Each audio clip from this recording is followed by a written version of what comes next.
All right, let's see. St. Johns County rejects former fire chief's grievance. Says the actions risked firefighters and residents. Still no disciplinary action, though. I will point that out. However, let's get into it. Former St. Johns County Fire Chief Scott Bullard will not be returning to the department following the county's rejection of his employment grievance. Interim St. Johns County Administrator Joy Andrews and Firefighters Union President David Stevens addressed the situation, explaining that they believe Bullard's actions had jeopardized the safety of residents and firefighters. Complaints from the union and high-ranking fire personnel regarding Bullard's handling of things we've talked about before, uniforms and the response to Hurricane Idalia. That was I don't even remember Hurricane Idalia. Did it really even hit us? No, it was the one that missed us. Yeah. Okay. Lots of danger. Yeah. You're in lots of danger in that one. Bullard's grievance claimed that he was forced to resign and not given an opportunity to revert back to his position as battalion chief, as he was still in his probationary period. However, Andrews and Stevens both noted that Bullard was ineligible to return because he was no longer a member of the fire union and no battalion chief positions were available. Moreover, the relationship between Bullard and the department had deteriorated, they say.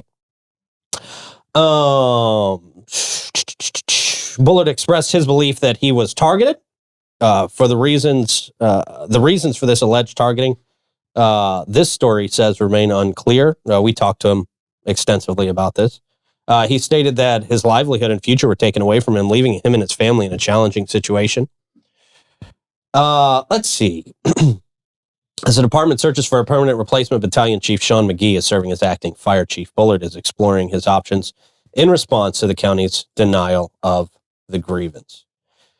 Yeah, I think this may go to litigation. We will see how this all shakes out. I got a couple questions, though. I mean, I just have a few questions. I don't have the answers to these questions, to be honest with you. But these would be my questions. How does the interim county administrator make this decision? I guess she's within her rights. Maybe? Yeah, no. She has the same authority as. I mean, somebody has to be leading the ship there. So she has the authority the same as she would as a regular administrator, even though it has interim there. Somebody has to make those decisions. Yeah. So this is not the only hard decision she has to make today. So, it's just it's one of those situations where, you got to be careful who you tick off. Right. True. Because any business is that way. I mean, it's not isolated to just, this situation. Yeah. It's who know your hand. True. True. I don't know. I don't know if that could have waited till somebody was in a permanent position. I don't know. I don't know. Is he not part of the union because he resigned? No, the union protects the employees. Like once you're in administration, you give up your rights to be a union member because you're on the negotiation side. And there was some statements made in here that he wasn't any part of the negotiation, but I mean, I saw letters from him to the union too.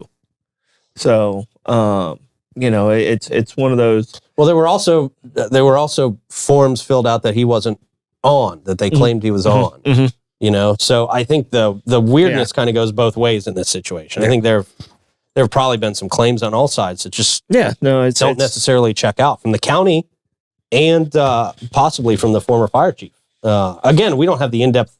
Yeah, we're never going to get the full story. Yeah, because I can tell you this: a lot of people have reached out to me from both sides, and there's definitely holes in the stories from both sides. Yeah. Yeah, that's what it seems like when you hear from everybody. At the end of the day, again, no disciplinary actions. So it just seems losing your job is disciplinary action. You don't get a chance to mess up once. Yeah, like that's pretty intense. So I don't know. That's a weird standard. There were warnings what I'm hearing, there were warnings that he True. chose not to accept. When you get a second, look at what I sent you this morning. You don't do it right now, but like you can see there's definitely direct quotes from David Stevens, especially talking about his approach with mental health. This is a direct quote. I also believe his approach on mental health and not taking care of our firefighters, calling mental health and overtime propaganda puts everybody at risk, says Stevens. Yeah. That's a direct quote. Yeah. Well, I'd have to see that quote from him. It seems a lot of like he said, she said kind of messiness. Yeah. So that needs to be ironed out. Well, that's what's tough. There's holes on both sides of the story. And like I said, when you're in that position, you got to be careful who you tick off. And the union is, those guys are there to protect a whole group of people. I think there's 300, 400 firefighters out there. I mean, there's a big number, and that their job is to protect them. And if they feel like the head guy is not doing that, then they're going to take some action.